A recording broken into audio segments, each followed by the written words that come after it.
my name is Ayam Yaldo. I am a multimedia artist. I work in video, performance, and within the last 3 or 4 years, I started implementing ceramics and sculpture in my art practice.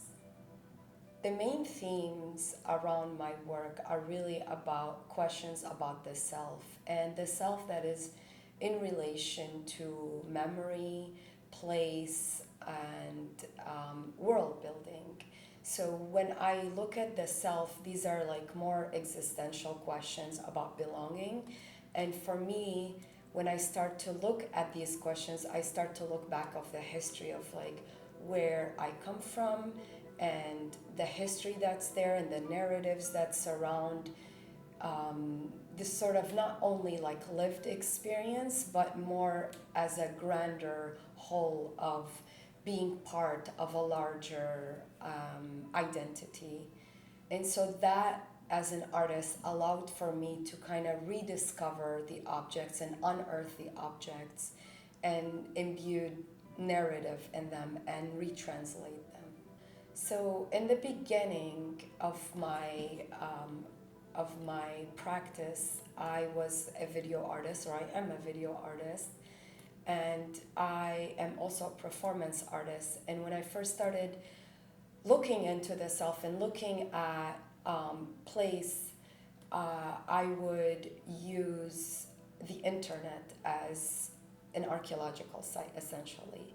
And so from the internet, I would take images of artifacts or ancient sites, and I would superimpose myself in them. So I started using the green screen a lot, and the green screen became this place that sort of like defied time and temporality and also place.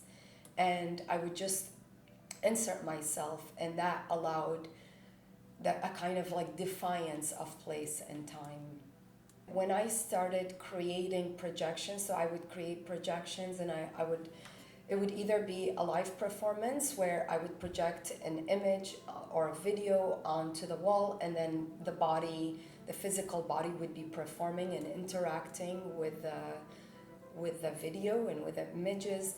But then another step was inserting myself through the green screen. I started looking at archaeology, and archaeology became this vast place where I could retranslate, I could perform, essentially.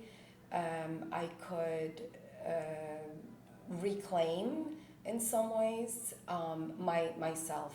That became an interesting place for me to kind of function, because I like to think about thematics where I'm in between. So it's never really stagnant, and it's always about being in a place that's in between.